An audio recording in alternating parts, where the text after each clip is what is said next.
Ma'am Kurumjari adum ni yengbi rubzi impact talk to Manipur ne ngasi talk to Manipur gi episode se mari lena na ayogi studio da lengshin dun lebiri ba se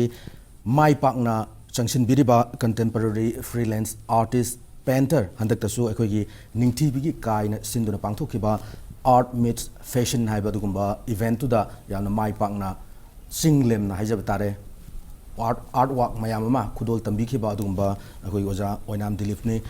ojabu akoi impact news gi studio sida taram nokchari. Thank you so much. Ahamada oja gi atai wari laktringai da oja si kai lamda gi no ima bawa gi ming adagi ichilena o kya pokwa adai hoji jina kari kari hona biri ba habdu charo ko thambi ai wari je khadi sang ne ado haijara ge akoi pabung gi pokpham di nambol lemo pokpham da gi ne adu akoi khang ko da de adum leiram dre hai tare akoi ima se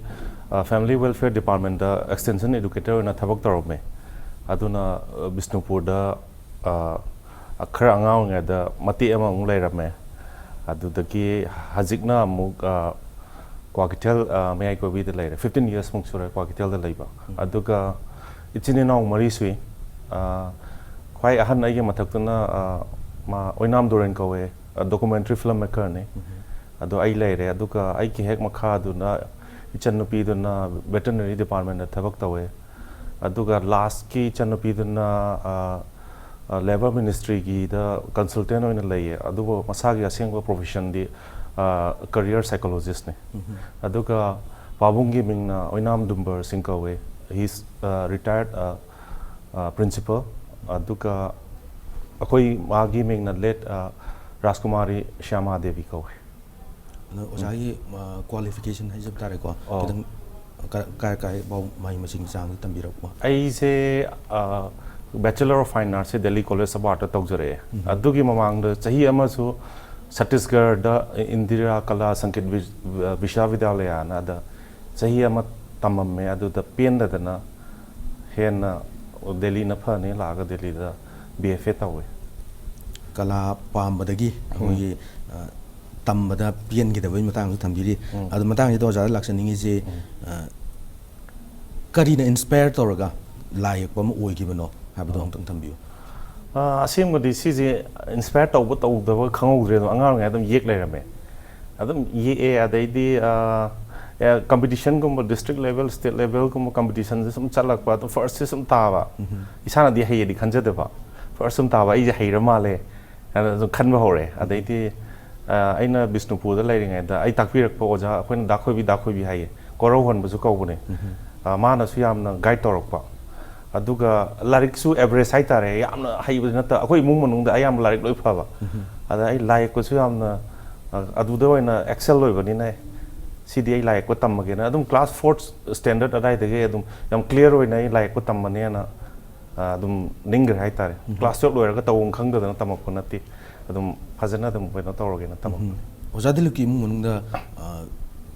lai ko se sinpha mamona ga pai ba isile naw bo ro ma family member ga dile bi ra adu di laite ai sum ta bu akhoi gi grandfather gi father hai tare ama di kunung da isai sa me kai tai art ki lam da har gana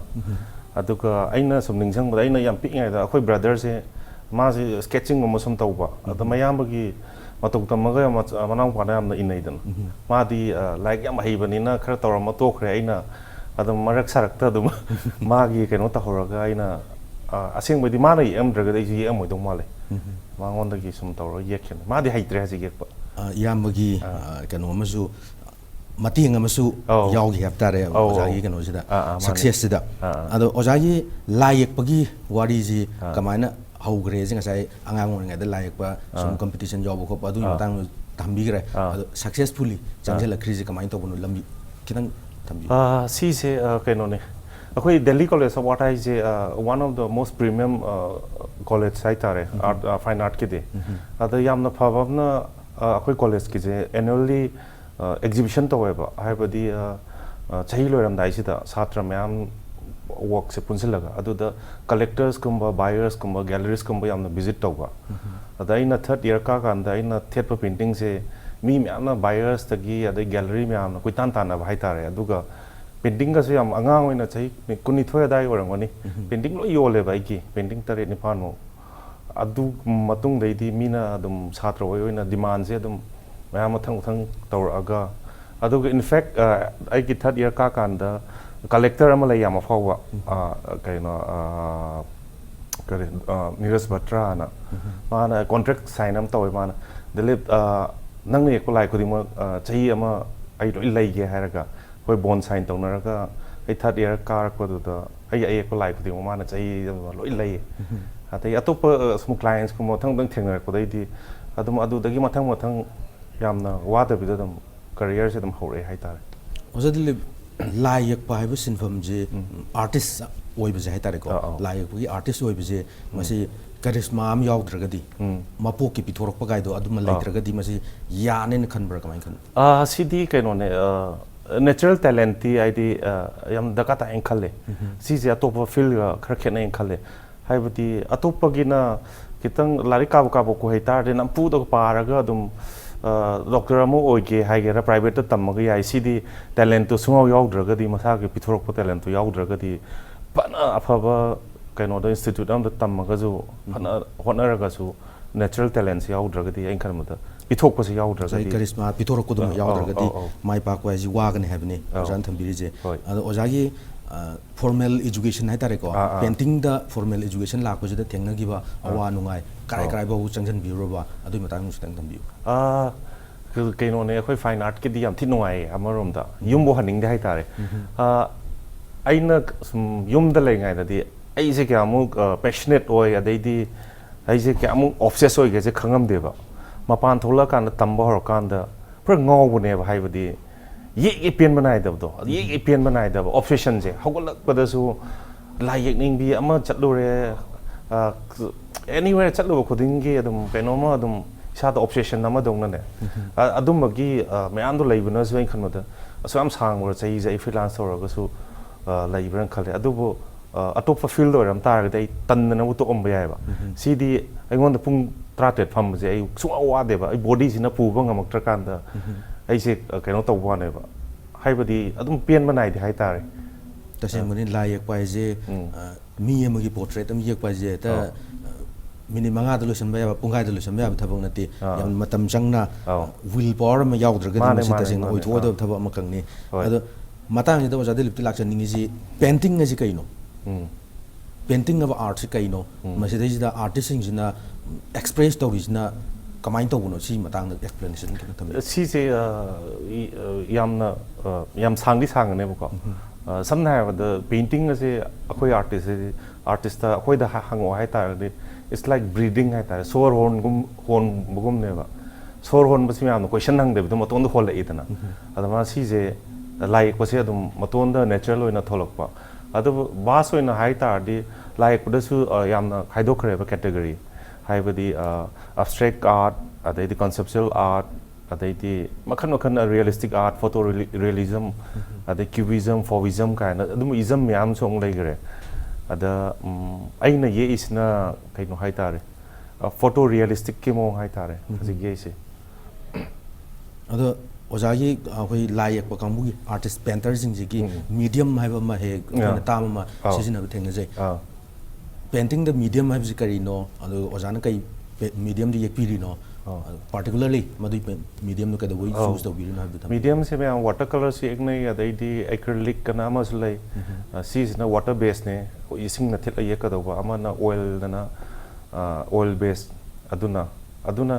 yekpada matam khra change kang mangai bada aduga aji aini ye isina acrylic ai se instantly kangba hek sangbaga khudakta kangba yekda di amna luba especially mana bugum ye kai taragadi mi kya attempt tongna de maram di am lubagi adu aini ye ise mana bazu yekpani adu acrylic ne season ne je yam thin challenging oi ba maram si ye maram su kaino ne time factor je mapanda matamgi values yamna important oi bado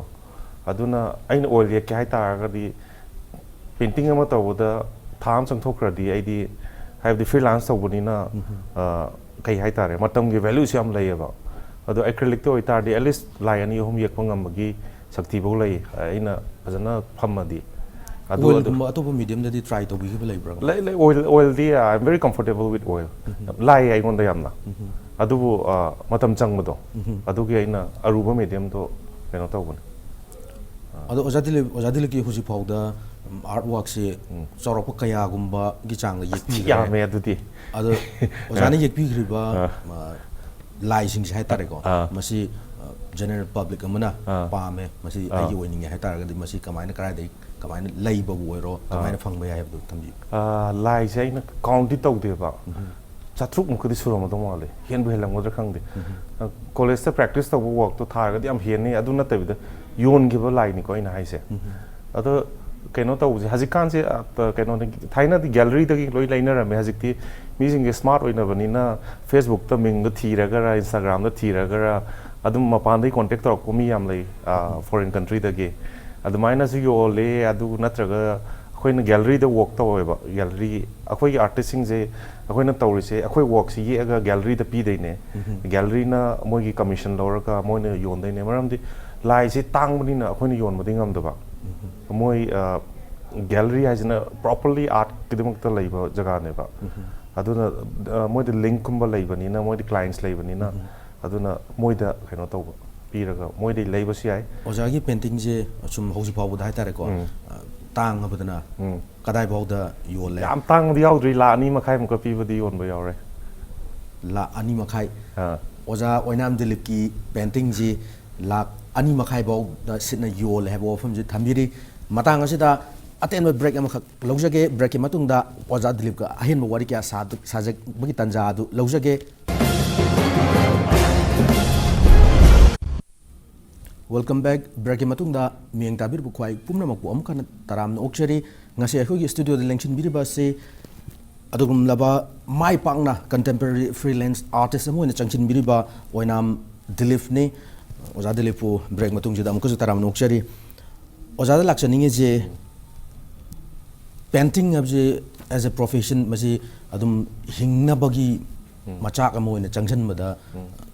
ꯌꯥꯔꯦꯅ ꯂꯧꯕꯤꯔꯕ꯭ꯔꯥ ꯀꯩ ꯃꯣꯠ ꯊꯝꯕꯤꯅꯤꯡꯉꯤ ꯁꯤꯒꯨꯝꯕ ꯌꯥꯕ ꯍꯥꯏꯁꯦ ꯁꯤꯗꯤ ꯃꯤꯗꯁꯨ ꯌꯥꯝ ꯂꯩ it's ꯑ very challenging profession ꯍꯥꯏꯇꯥꯔꯦ ꯏꯟꯐꯦꯛ ꯑꯩ ꯏꯁꯥꯃꯛꯁꯦ ꯊꯕꯛ ꯁꯨꯡꯇꯧ ꯇꯧꯔꯔꯣꯏꯒꯦꯅ ꯍꯥꯏꯕꯗꯤ ꯀꯩꯒꯨꯝꯕ ꯑꯥꯔꯇꯤꯁ ꯑꯃ ꯑꯣꯏꯒꯦ ꯍꯥꯏ ꯇꯥꯔꯗꯤ ꯊꯕꯛ ꯑꯃ ꯇꯧ ꯇꯥꯔꯒꯗꯤ ꯐꯨꯜ ꯇꯥꯏꯝ ꯄꯤꯕ ꯉꯝꯃꯣꯏꯗꯧꯕ ꯑꯗꯨꯕꯨ ꯀꯩꯒꯨꯝꯕ ꯐꯨꯜ ꯇꯥꯏꯝ ꯑꯥꯔꯇꯤꯁ ꯑꯣꯏꯒꯦ ꯍꯥꯏ ꯇꯥꯔꯗꯤ ꯊꯕꯛ ꯀꯩꯃꯨꯛ ꯇꯧꯗꯕꯤꯗ ꯃꯇꯝꯗꯣ ꯐꯖꯅ ꯁ꯭ꯄꯦꯟ ꯇꯧꯕ ꯉꯝꯃꯤꯗꯅ ꯃꯇꯝꯗꯣ ꯊꯥꯗ ꯇꯥꯔꯒꯗꯤ ꯂꯥꯏꯗꯨꯁꯨ ꯃꯤꯅ क्वालिटी यावरकनी प्रोफेशनल लेवल दा लाकनी नत्तबिदा निंजंगा लाई येकपनेना येककुदुदी प्रोफेशनल लेवल दा लाकपा वागनेबा अदो हजिक प्रोफेशनल आर्टिस्ट हम येकनै से एग्जिबिशन नक्सिलकपदगदी 18 आवर्स 17 आवर्स का जे याम नॉर्मल दि दम फमनेबा नुमित हुमनि तुमद्रे काय हाइबस यावरिबा अदु नत्तबा अखोइना खंगनाबा हजिक कंटेम्पररी आर्टिस्ट लाइसिंग से मोइसे ऑफिस चटपा दुमाइना नुक्तिगी स्टूडियो दा ऑफिस की टाइमिंग दा चटकनी अदैदि लाई येर हलकनी हाइबदि पुंग 9-10 से नुक्ति येकनेबा यामना सक्सेसफुल ओइबा आर्टिस्ट अमा ओइगे हाइतारगदि अदु अदुगा हिंगबा यारबा हाइबदुदि कैनोने हौरकदा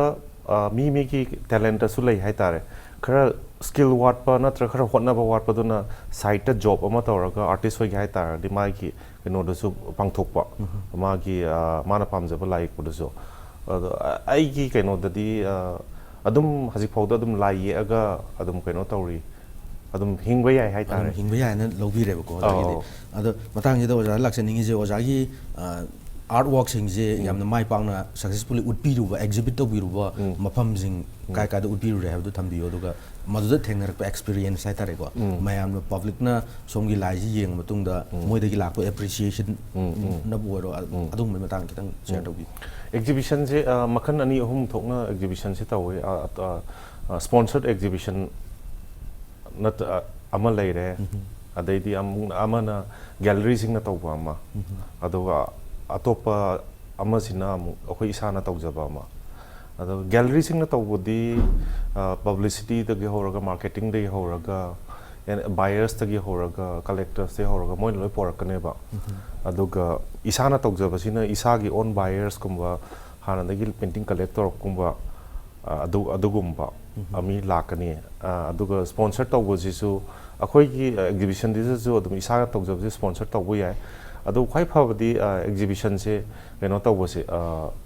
गैलरी ना तौबो एग्जिबिशन से अखोइ द हेडेक ओइदेबा मरमदि गैलरी ना मोइ सेल दौनबा होनरकनी मोइगी क्लाइंट पोरकनी ꯑꯗꯨꯃꯥꯏꯅꯁꯨ ꯇꯧꯋꯤ ꯑꯗꯨ ꯃꯥꯏ ꯄꯥꯛꯅ ꯎꯠꯄꯤꯔꯨꯔꯤꯁꯦ ꯀꯩ ꯂꯝꯗ ꯑꯌꯥꯝꯕ ꯑꯩ ꯍꯧꯖꯤꯛꯐꯥꯎꯗꯤ ꯗꯦꯜꯂꯤꯗ ꯑꯌꯥꯝꯕ ꯇꯧꯋꯦ ꯑꯗꯨꯒ ꯀꯣꯜꯀꯇꯥꯗ ꯇꯧꯔꯦ ꯕꯦꯡꯒ꯭ꯂꯣꯔꯗ ꯇꯧꯔꯦ ꯑꯗꯩꯗꯤ ꯃꯁꯀꯠꯇ ꯇꯧꯔꯦ ꯑꯌꯥꯝꯕ ꯗꯦꯜꯂꯤꯗꯅꯦ ꯑꯩꯅ ꯍꯧꯖꯤꯛꯐꯥꯎꯗ ꯐꯣꯀꯁ ꯇꯧꯔꯤꯁꯦ ꯄꯕ꯭ꯂꯤꯛꯀꯤ ꯔꯦꯁꯄꯣꯟꯁꯇꯣ ꯈꯤꯇꯪ ꯄꯕ꯭ꯂꯤꯛꯀꯤꯗꯤ ꯑꯗꯨꯝ ꯀꯩꯅꯣꯅꯦ ꯑꯗꯨꯝ ꯀꯩ ꯍꯥꯏꯇꯥꯔꯦ ꯑꯗꯨꯝ ꯃꯌꯥꯝꯅ ꯑꯗꯨꯝ ꯄꯥꯝꯅꯕ ꯑꯗꯨꯝ ꯑꯣꯏꯌꯦ ꯍꯧꯖꯤꯛꯐꯥꯎꯗꯤ ꯀꯩꯅꯣ ꯇꯧꯕꯗꯤ ꯁꯨꯡꯌꯥꯎ ꯌꯥꯎꯗ꯭ꯔꯤ ꯍꯥꯏꯇꯥꯔꯦ ꯑꯗꯨꯝ ꯑꯦꯄ꯭ꯔꯤꯁꯤꯌꯦꯠ ꯇꯧꯕ ꯉꯥꯛꯇꯅꯦ ꯇꯧꯅꯤꯡꯗ꯭ꯔꯒꯁꯨ ꯑꯗꯨꯝ ꯇꯧꯔꯕ꯭ꯔꯗꯤ ꯈꯪꯗꯦ ꯑꯗꯨꯝ ꯂꯣꯏꯅ ꯑꯦꯄ꯭ꯔꯤꯁꯤꯌꯦꯠ ꯇꯧꯔꯝꯃꯦ ꯍꯧꯖꯤꯛꯐꯥꯎꯗꯤ ꯑꯌꯥꯝꯕꯅꯗꯤ ꯑꯗꯨꯝ ꯆꯪꯉꯛꯏꯕ ꯃꯤꯁꯤꯡꯁꯤꯅꯗꯤ ꯑꯗꯨꯝ ꯊꯥꯒꯠꯄꯤꯔꯝꯃꯦ ꯍꯥꯏꯕ ꯋꯥꯐꯝ ꯊꯝꯕꯤꯔꯤꯁꯦ ꯑꯗꯣ ꯍꯟꯗꯛꯇꯁꯨ ꯀꯨꯏꯗ꯭ꯔꯤꯕꯗ ꯑꯩꯈꯣꯏ ꯁꯉꯥꯏ ꯐꯦꯁꯇꯤꯚꯦꯜ ꯃꯅꯨꯡꯗ ꯍꯥꯏꯇꯥꯔꯦ ꯑꯩꯈꯣꯏ ꯀꯩꯅꯣꯅ ꯅꯤꯡꯊꯤꯕꯤꯒꯤ ꯀꯥꯏꯅ ꯁꯤꯜꯂꯒ ꯑꯥꯔꯠ ꯃꯤꯠꯁ ꯐꯦꯁꯟ ꯑꯅ ꯏꯚꯦꯟꯠ ꯑꯃ ꯇꯧꯈꯤꯕꯗꯨꯗ ꯑꯣꯖꯥꯒꯤꯁꯨ ꯑꯦꯛꯖꯤꯕꯤꯠ ꯇꯧꯕꯤ ꯃꯗꯨꯗ ꯊꯦꯡꯅꯕ ꯑꯦꯛꯁꯄꯤꯔꯤꯌꯦꯟꯁꯇꯣ ꯍꯥꯏꯗꯤ ꯃꯅꯤꯄꯨꯔꯗ ꯂꯩꯔꯤꯕ ꯑꯥꯔꯇꯤꯁꯁꯤꯡꯁꯤꯒꯤ ꯀꯟꯗꯤꯁꯟ ꯑꯗꯨꯒꯤ ꯃꯇꯥꯡ ꯈꯤꯇꯪ ꯑꯦꯛꯁꯄ꯭ꯂꯦꯟ ꯇꯧꯕꯤ ꯈ꯭ꯋꯥꯏ ꯐꯥꯔꯁꯇ ꯑꯩ ꯀꯩꯅꯣꯒꯤꯗꯣ ꯍꯥꯟꯅ ꯂꯥꯛꯆꯒꯦ ꯑꯩꯈꯣꯏ ꯀꯥꯏꯒ ꯄꯨꯜꯂ ꯇꯧꯒꯦꯅ ꯇꯧꯕꯁꯦ ꯖꯨꯟꯗ ꯇꯧꯒꯦ ꯇꯧꯔꯝꯕꯅꯤ ꯑꯗ ꯑꯩꯁꯦ ꯏꯟꯗꯤꯌꯟ ꯏꯟꯇꯔꯅꯦꯁꯅꯦꯜ ꯁꯦꯟꯇꯔ ꯗꯦꯜꯂꯤꯅ ꯁ꯭ꯄꯣꯟꯁꯔ ꯇꯧꯒꯦ ꯅꯪ ꯑꯦꯛꯖꯤꯕꯤꯁꯟ ꯁ꯭ꯄꯣꯟꯁꯔ ꯇꯧꯒꯦꯅ ꯃꯣꯏꯅ ꯖꯨꯂꯥꯏꯗ ꯗꯦꯠ ꯄꯤꯁꯜꯂꯛꯄ ꯑꯗꯨꯒꯤ ꯌꯩꯊꯣꯔꯛꯑꯒ ꯁꯤꯗ ꯀꯩꯅꯣꯗ ꯇꯧꯕ ꯅꯣꯕꯦꯝꯕꯔꯗ ꯇꯧꯕꯅꯦꯕ ꯑꯗ ꯃꯅꯤꯄꯨꯔꯒꯤ ꯑꯦꯛꯁꯄꯤꯔꯤꯌꯦꯟꯁꯁꯦ ꯀꯩ ꯍꯥꯏꯇꯥꯔꯦ ꯀꯩꯅꯣꯅꯤ ꯃꯤꯛꯁ ꯐꯤꯂꯤꯡ ꯍꯥꯏꯒꯗ꯭ꯔꯥ ꯑꯥꯔꯠꯁꯦ ꯀꯌꯥ ꯑꯦꯄ꯭ꯔꯤꯁꯤꯌꯦꯠ ꯇꯧꯕꯤꯅꯕ ꯃꯤꯁꯨ ꯀꯌꯥ ꯂꯩꯇꯕꯗꯧꯅ ꯎꯏ ꯑꯗꯨꯒ ꯀꯩ ꯍꯥꯏꯇꯥꯔꯦ ꯑꯦꯁ ꯑ ꯑꯥꯔꯇꯤꯁ ꯑꯣꯏꯅ ꯁꯤꯗ ꯂꯥꯛꯑꯒ ꯁꯔꯚꯥꯏꯚ ꯇꯧꯕ ꯉꯝꯃꯣꯏꯗꯧꯕꯒꯤ ꯐꯤꯂꯤꯡ ꯑꯃ ꯂꯩꯌꯦꯕ ꯐ꯭ꯔꯤꯂꯥꯟꯁ ꯇꯧꯔꯒ ꯍꯥꯏꯕꯗꯤ ꯁꯤꯗ ꯍꯜꯂꯛꯀꯦ ꯍꯥꯏꯇꯥꯔꯒꯗꯤ ꯃꯌꯥꯝꯅ ꯍꯥꯏꯅꯔꯤꯕ ꯁꯔꯀꯥꯔꯒꯤ ꯊꯕꯛ ꯑꯗꯨꯝꯕ ꯑꯃ ꯇꯧꯗ꯭ꯔꯒꯗꯤ ꯑꯩ ꯈꯟꯕꯗ ꯍꯥꯏꯕꯗꯤ ꯔꯦꯁꯄꯣꯟꯁꯇꯣ ꯉꯁꯥꯏꯒꯤ ꯗꯦꯜꯂꯤꯗꯗꯤ ꯁꯔꯚꯥꯏꯚ ꯇꯧꯕ ꯌꯥꯔꯦ ꯄ꯭ꯔꯣꯐꯦꯁꯟ ꯑꯃ ꯑꯣꯏꯅ ꯄꯥꯏꯕꯗ ꯀꯩꯁꯨ ꯀꯥꯏꯗ꯭ꯔꯦꯅ ꯁꯔꯚꯥꯏꯚ ꯇꯧꯕꯗ ꯅꯠꯇꯅ ꯌꯥꯝ ꯅꯨꯡꯉꯥꯏꯅꯕꯨ ꯍꯤꯡꯕ ꯌꯥꯔꯦ ꯍꯥꯏꯇꯥꯔꯦ ꯃꯔꯝꯗꯤ ꯍꯧꯖꯤꯛ ꯀꯣꯟꯇꯦꯝꯄꯔꯔꯤ ꯑꯥꯔꯇꯤꯁ ꯃꯌꯥꯝꯅ ꯑꯣꯛꯁꯟꯗꯒ ꯇꯧꯅꯔꯤꯁꯦ ꯑꯩꯈꯣꯏꯗꯤ ꯌꯧꯔꯛꯀꯗ꯭ꯔꯗꯤ ꯈꯪꯗꯦ 57.7 ꯃꯤꯂꯤꯌꯟꯗꯒ ꯏꯟꯗꯤꯌꯟ ꯑꯥꯔꯇꯤꯁ ꯑꯣꯛꯁꯟꯗ ꯌꯣꯟꯕ ꯍꯧꯔꯛꯑꯦ ꯑꯗꯨꯗꯤ ꯃꯣꯏ ꯃꯌꯥꯝꯗꯣ ꯎꯔꯒ ꯑꯩꯈꯣꯏꯒꯤ ꯐ꯭ꯌꯨꯆꯔꯁꯨ ꯌꯥꯝ ꯕ꯭ꯔꯥꯏꯠ ꯑꯣꯏꯅ ꯈꯜꯂꯦꯕ ꯋꯦꯔꯦꯁ ꯃꯅꯤꯄꯨꯔꯒꯤ ꯀꯟꯇꯦꯛꯁꯇ ꯑꯃꯨꯛ ꯌꯦꯡꯉꯀꯥꯟꯗ ꯄꯕ꯭ꯂꯤꯛꯅ ꯑꯥꯔꯠ ꯄꯥꯔꯇꯤꯀꯨꯂꯔꯂꯤ ꯄꯦꯟꯇꯤꯡ ꯍꯥꯏꯕ ꯑꯥꯔꯠꯁꯦ ꯈꯔ ꯄꯥꯝꯕꯤꯕ ꯋꯥꯠꯄꯒꯤ ꯃꯃꯤ ꯑꯃ ꯇꯥꯏꯌꯦꯕ ꯄꯥꯝꯃꯦ ꯑꯗꯣ ꯀꯩꯅꯣꯅꯦ ꯑꯩꯈꯣꯏꯅ ꯄ꯭ꯔꯥꯏꯁ ꯀꯣꯠ ꯇꯧꯔꯤꯁꯤꯁꯨ ꯈꯤꯇꯪ ꯃꯣꯏ ꯈꯤꯇꯪ ꯗꯥꯏꯖꯦꯁ ꯇꯧꯕ ꯉꯝꯗꯕ ꯍꯥꯏꯕꯗꯤ ꯑꯩꯈꯣꯏ ꯁꯝꯅ ꯍꯥꯏꯔꯕꯗ ꯑꯩꯈꯣꯏ ꯈꯤꯇꯪꯁꯨ ꯂꯥꯏꯔꯦꯗꯅ ꯑꯩꯈꯣꯏ ꯂꯝꯁꯦ ꯑꯗꯨꯅ ꯏꯁꯥꯒꯤ ꯂꯥꯏ ꯌꯦꯛꯄꯒꯥꯏꯁꯤꯗꯤ ꯇꯣꯉꯥꯟꯕ ꯂꯩꯔꯁꯨ ꯌꯥꯏ ꯂꯩꯗ꯭ꯔꯁꯨ ꯌꯥꯏ ꯌꯨꯝꯗ ꯊꯝꯗ꯭ꯔꯁꯨ ꯌꯥꯏ ꯑꯇꯣꯞꯄ ꯍꯦꯟꯅ ꯗꯔꯀꯥꯔ ꯇꯥꯕꯅꯤꯅ ꯑꯗꯨꯝꯕꯗ ꯀꯌꯥ ꯃꯤꯁꯤꯡꯁꯦ ꯀꯩꯅꯣ ꯇꯧꯅꯗꯕ ꯃꯥꯜꯂꯦ ꯑꯗꯨ ꯃꯇꯥꯡꯁꯤꯗ ꯑꯣꯖꯥꯗ ꯂꯥꯛꯆꯅꯤꯡꯉꯤꯁꯦ ꯄꯥꯔꯇꯤꯀꯨꯂꯔꯂꯤ ꯁꯤꯒꯤ ꯄꯦꯟꯇꯤꯡꯒꯤ ꯂꯝꯁꯤꯗ ꯑꯦꯋꯥꯔꯗꯀꯨꯝꯕ ꯑꯦꯆꯤꯞꯃꯦꯟ ꯐꯪꯈꯤꯕ ꯈꯣꯠꯈꯤꯕ ꯂꯩꯔꯒ ꯑꯩꯁꯦ ꯂꯥꯛꯏꯁꯦ ꯑꯗꯨꯝ ꯀꯩꯅꯣꯒ ꯒꯦꯂꯔꯤꯒ ꯋꯥꯛ ꯇꯧꯔꯤꯉꯩꯗ ꯑꯦꯋꯥꯔꯗꯀꯨꯝꯕꯁꯦ ꯀꯌꯥ ꯁꯨꯡꯊꯥ ꯊꯥꯖꯔꯛꯇꯕꯗꯣ ꯍꯥꯏꯕꯗꯤ ꯑꯦꯋꯥꯔꯗꯅ ꯃꯤꯒꯤ ꯑꯃꯒꯤ ꯍꯩꯕ ꯍꯩꯇꯕꯁꯦ ꯖꯁ ꯇꯧꯕ ꯑꯣꯏꯇꯥꯔꯒꯗꯤ ꯑꯗꯨꯗꯤ ꯀꯩ ꯍꯥꯏꯇꯥꯔꯦ ꯌꯥꯝꯅ ꯈꯪꯗꯦ ꯑꯩꯉꯣꯟꯗ ꯁꯨꯝ ꯑꯄ꯭ꯂꯥꯏ ꯁꯨꯡꯇꯧ ꯇꯧꯔꯛꯇꯦꯕ ꯑꯦꯋꯥꯔꯗꯁꯦ ꯆꯪꯁꯤꯜꯂꯨꯗꯕ ꯍꯥꯏꯇꯥꯔꯦ ꯁꯨꯡꯆꯪ ꯆꯪꯁꯤꯜꯂꯨꯗꯦ ꯑꯗꯣ ꯍꯟꯗꯛꯇ ꯑꯃ ꯃꯌꯥꯝ ꯆꯪꯗꯅ ꯏꯟꯁꯤꯟꯕ ꯍꯧꯔꯦ ꯅꯪ ꯄ꯭ꯔꯣꯖꯦꯛ ꯇꯧꯒꯦ ꯍꯥꯏꯇꯥꯔꯗꯤ ꯑꯗꯨ ꯇꯧꯒꯦ ꯍꯥꯏꯇꯥꯔꯗꯤ ꯅꯪ ꯁꯔꯀꯥꯔꯒꯤ ꯔꯦꯀꯣꯛꯅꯥꯏꯖꯦꯁꯟ ꯁꯨꯝꯕꯁꯦ ꯗꯔꯀꯥꯔ ꯇꯥꯏ ꯀꯥꯏꯅ ꯇꯧꯔꯒ ꯍꯟꯗꯛ ꯑꯃ ꯊꯥꯖꯤꯟꯕꯅꯦ ꯑꯗꯣ ꯑꯦꯋꯥꯔꯗ ꯑꯃꯗꯤ ꯐꯪꯉꯛꯑꯦ ꯀꯩꯅꯣꯒꯤ ꯑꯣꯜ ꯏꯟꯗꯤꯌꯥꯒꯤ ꯑꯣꯏꯅꯅꯦ ꯑꯗꯨꯝꯕ ꯑꯗꯣ ꯍꯧꯖꯤꯛ ꯐ꯭ꯌꯨꯆꯔꯗꯗꯤ ꯑꯦꯋꯥꯔꯗꯀꯨꯝꯕꯁꯦ ꯑꯩ ꯀꯩꯅꯣ ꯇꯧꯒꯦꯅ ꯑꯦꯄ꯭ꯂꯥꯏ ꯇꯧꯕ ꯍꯧꯔꯒꯦꯅ ꯑꯩ ꯈꯜꯂꯦ ꯑꯗꯣ ꯍꯧꯖꯤꯛꯀꯤ ꯂꯥꯏ ꯌꯦꯛꯄꯒꯤ ꯁꯤꯟꯐꯝꯁꯤꯗ ꯍꯥꯏꯇꯥꯔꯦꯀꯣ ꯑꯣꯖꯥ ꯃꯈꯥ ꯇꯥꯕ ꯑꯣꯖꯥꯒꯤ ꯐ꯭ꯌꯨꯆꯔ ꯄ꯭ꯂꯥꯟꯁꯤꯡ ꯍꯥꯏꯇꯥꯔꯦ ꯀꯩꯀꯩ ꯇꯧꯒꯦꯅ ꯈꯟꯕꯤꯔꯤ ꯀꯥꯏꯐꯥꯎ ꯆꯪꯁꯤꯟꯒꯦꯅ ꯈꯟꯕꯤꯔꯤ ꯈꯤꯇꯪ ꯊꯝꯕꯤꯌꯨ ꯁꯤꯗꯤ ꯑꯗꯨꯝ ꯌꯦꯛꯑꯒꯦ ꯈꯜꯂꯦ ꯍꯥꯏꯇꯥꯔꯦ ꯑꯗꯨꯝ ꯄ꯭ꯂꯥꯟꯕꯨꯗꯤ ꯃꯌꯥꯝ ꯂꯩꯕ ꯍꯥꯏꯁꯦ ꯑꯩꯈꯣꯏꯒꯤ ꯃꯦꯟ ꯑꯣꯏꯅꯗꯤ ꯆꯍꯤ ꯈꯨꯗꯤꯡꯒꯤ ꯁꯣꯂꯣ ꯑꯦꯛꯖꯤꯕꯤꯁꯟ ꯑꯃꯃꯝ ꯇꯧꯕ ꯉꯝꯕ ꯑꯗꯨꯝꯕꯗ ꯍꯥꯟꯅ ꯇꯧꯔꯤ ꯍꯥꯏꯇꯥꯔꯦ ꯍꯧꯖꯤꯛ ꯐꯣꯀꯁꯁꯦ ꯑꯗꯨ ꯌꯥꯔꯒꯗꯤ ꯃꯄꯥꯟꯂꯣꯝꯗꯁꯨ ꯄꯨꯊꯣꯛꯄ ꯀꯩꯅꯣꯗ ꯐꯣꯀꯁ ꯇꯧꯔꯒ ꯑꯗꯨꯝ ꯂꯩꯇꯕ ꯑꯩꯈꯣꯏꯒꯤ ꯏꯟꯗꯤꯌꯥ ꯃꯅꯨꯡꯗ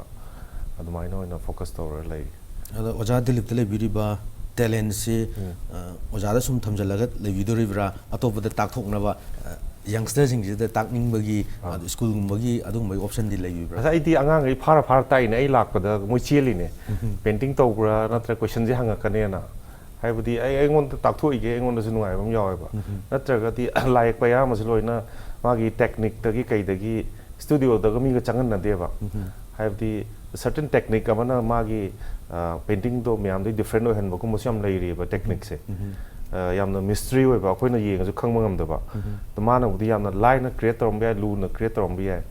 ada aingon de dum kai bu leite haibdi angang amana aingon de tam kan da mana ai do haina ba level do yoro kan ai di level among ka ni ai level ma yoro kan ai na mong ka gi ni aduna knowledge sidi share tok thok ba kai mo kai den khale ai di adum welcome ne adudi Manipurda akoina mamangda thengnajagibda RKCS ki painting na hoji akoi myamna lebang na sakhangna ga leiri hai tare ko sugumba Manipurda ju painter ji adum khagadi leibran khalle madida Manipur gi leiri painter jing oja thadana oja Dilip thadana kamaina ubi pabung RKCS ki yamna phabamna Manipur gi history mana rewrite toromose adu di yamna monda chaw credit ama piningi haibadi thangai singna aina chumbra di khangdi khamba thoibi gi film nam kanda pabung RKCS na ye amba masak tu manana ba actor thi ga in hainai ba duki matik leidai ne yam phajana ye ame hai tare adugi contribution dugi hai tare yamna thina thagat ninge aduga hajik lai ba top contemporary artist myam lai se lai yek ti loi phajana ye adubu ai di kaino ne kitang kaino ne art wall je Europe to combine tori atopo part of the world to combine tori se kitang fazana hen observe tau taragati hen mapan gi mi ga interact tawba ya ba dei work to hen improvement lakpa maramdi technology chakholak pa admaina akhoi art field da ju adum evolution je adum lae ba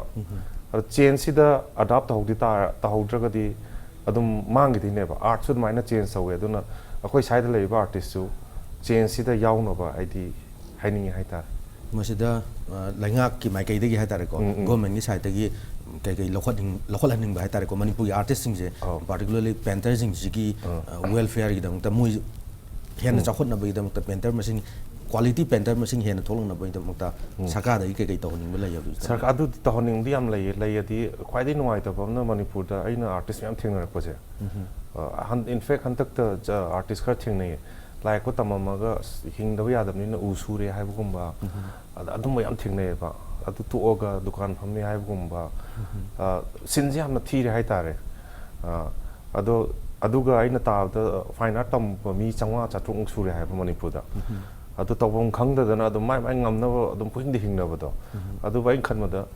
sarkar na akhoi gi platform ama samna da art village kumba natraga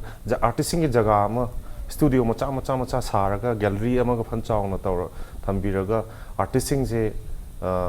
imphal manung lai badi khara phai moi do exposure phangmani na ara pa lamdai su tam yauri adumba jaga platform ama lai tar de adu da la ga artist mi amse walk taw tar ga di mi jing oh si jaga se di artisting gi walk taw bom ni adu di akoi sida chalaga art collect taw se haibo go mi je wakhan lakani de sarkar gi project mi am lak su main tawra mi am share tawra hajikti thika lawu dong na sangal lai ba khara na adum loina capture tawra lai aduga ahiba talent lai ba udo ba mi du di udram ni na kaino tawdre adumo space am pi tar ga di moina work tawra ga mi atopo na su urani tourist lak da su kaino gi me kaino tourist ki destination nama orak pa yai mapan dai bo adum artist chani chahum no yekalak tar de collector ba direct paira ga lai ba gi chance lai ba yai adai di gallery ama hanga thambi tar ga di artist ne yek lai do yum da kangha makha da injil laga ko khai khar lai do sarkudi adu da sum rotation wise 15 days kuding gi sum display tar tar ga di moi da su oh yam ni engai jina si nei ni engai si ni mapan to si ni adu na ai je hen improve to bi ai ka na kaino ma atmosphere ma expose atmosphere ma environment ma create tor ka ni natraga di nong magi ai sum khan ma da sum mayeng tarak ko dong to bo male artist se tasingna lenga ki mai kai degi hariba painting haba art ki field je chawkhot na ba hen miyeng khra di adum daka lai ri habne adu di am lai adu matang ni oja da laksani je ojana khutma biri ba art work sing je mi yek pana taba scenery gumba ge gum yek oja da kayani manungi lai ko gi maru ba thim je kari dana oina maru en chapi ge si se kaino ne sum sahi jina mature khuding gi sum wakhan ji sum hong ne hantak chahi ani mawang thau roi sina tongan ba series sam ne adu ge hek ahan ba tam ba horok ba dai na tawri se angaw ngai da ramayan gum se mahabharat gum sam yeng e adu ngai ra ga black and white TV dagi ngakpado aduna aingon de yamna found memory ama laiba koksida aduga admain tawduna lai ko tambo horok sida Mahabharat ko yam ye ame ise adudagi amuk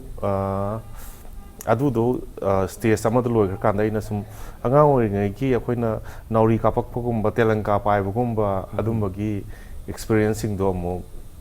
kai hai tare adudo mo canvas to portrait tawba adudo adugi stage so lang ga teenage ki marak kite henkalakwa akoi ki yamna romantic ko rakwa timing du na mo yamna romantic oi ba admaina mo gi e adudo mo adaiti angang ga leiraba matung nupi ga thiraga di adugi wakhanda mo leiraktre aduna kai hai tare aigi akoi ki home set se miss torokpa imana ba sum Delhi de laiminara ma loi hangi ba adaiti yum jo haning ba he khan badi yada ba ai ki profession jina adu de yum gi matang da mu yek pa horok ne ise hai badi ai ki painting sina it's like a window gum ne ba thongnau da hai do yeng kan da yum ko da maina ai ki painting se admaina ina keno to ri ojana hoji pau da yeki bada ka yani ai jinga si chak sadri malik o ga na ningsang pa adugumba sam mayam pan manuai ga da experience oh adu tinang reminder de am harau ai thaina nupi ama ye eba mana magi lover sing ngai bagi mong the candle pairaga ai je kyamu involve tawge da adu da nungdang pung 3:30 monongalam dai adu bo lep to sum yek de candle se ye ngai da in khalina khut che pu one na lam na hot na raga brush it lam tawra lama yek le na hai ye ba candle do asing mai wakhan dum yek le ma bai se wana adu mo yam na nokninge aduga aina hanubi ama yekhi adu su nungdang gi pung 2:30 adai da ne ye ngai da mamai ga sam wrinkle yawe ba yamna deep oi man gi da na aingon da michi khasalak program tawe ba ai wakhan na ti ram bai se nungdang no ki pu la ku long ga tai ba painting do upsal la kan da ji chele ba ka ma da du mai tha la ga thongon jala lai hai tare adu experience ani do aingon da yamna keno to experience am ka roi da experience ai tare adu hujik se naha ori bising gi barak ta gi gi lai ko je changning ba hai tare lai ko haining ba adung man ha ma am ju lai ri makhoi da successful oina lai ki hai tare ga di kari tips advice si je factor ahan ba lai yek ning ya su heta yek pa na ta bi da are you creative oi bra jo ka khangba mayam na da ka tai skill gak ta na su ya de ba hai badi Saruk Khan do mana bi yek pa hai re Amir Khan do mana bi yek pa hai re har heta artist oi ba ya de ba itang magi imagination kya wang ye de ma kya mu creative oi masa da patience kya mu lei hai di dedication kya mu lei natraga di kuina phamba ngamdraga di yaroi ba si thabak se yam kuina phambam da ka tai ba adu do mana accept tawwa ba aduga success se heta thuna la oi se ma jo accept tawwa han da ka tai ba maram di ain khan ma da sahi se mi sing se sahi ya ma kan da ne ba ka dum successful oi ri se nauna oi ba su yaw ga du yam tang ye ba adum hai ba di lai ko se mature oi na ba yam phajana yek na phona ba da akhoi angang amna manaw yek da haye na khanwo ne adu professional level de ngak tar ga di watcham na section lakwa yamna dakata wa aduna master loire khallo adu matang da su chahi manga taruk ti adum magi craft to develop tawna hon of the mature oi na hon of the chahi change aduna kitang mangon da khang wa kan wa dei chahi khra adum kaino bo paisa pai dra bo chahi horok ko da phenam sang bo paisa pai dra sai yani kai na khallaga patience le ba aduga ma keno tor ba aduga kitang gifted keno ba natural talent khra yaw ba patience yaw ba creative ba adu di ai khan ma da dum kaisu ya brang khale oja dilip ki family support hai tare go oja dilip ne lai ko gi sinpham ji pai bi bi da family support si kamain to wi ma ha di sa thakwa matam lai da ko ta ba adu matang da oh ai gi wife yamna supportive boy aduga akoi brothers su documentary filmmaker ni na ma gi su aina understand tawe ai gi smana understand tawe akoi pamu wi yamna chamme noina bu ma phani hai tar noina pa mo to na apan madi amuk pi te admain toraga ichini now supportive foi na raga ai gi wife na support toraga adum ado nupi budi nupi ga ti tam lai lai bak thiru jani da artist lu hong ji singai tar ga ยุงก็พัมเลยกี่แบบพุ่งจ้าตุกจ้าเด็ดพัมเลยกี่แบบ Adi family time have to ma kara handar kadara na ai ดูดี definitely ดูดีอันพันเดอร์กิตั้งดูไม่ดีกิตั้งนุปีน่า understanding โอ้ยตระกันดีเนี่ยดูสิ่งที่อันเบรานี่aku je dum phamme ba dum 16 17 hours ka je dum phamme ba ai antang manipur de exhibition to boi do tha ni muk se adum almost 16 17 hours in ti phamma mane angang le ka su angang do hai ai ka su yam interact tong na dre ba tum ba gi timing hakot pe timing khet na re ai lai ye ngai do su mo yam chang disturb to dro ni na what se pra cut off ni ojang sai imphal da hadaki exhibition du da babok wat pagum bagi mami ama tabadi habi thambigre madai da nungai gi bai matang hai tare ne adu ju kitang share tawi nungai gi badi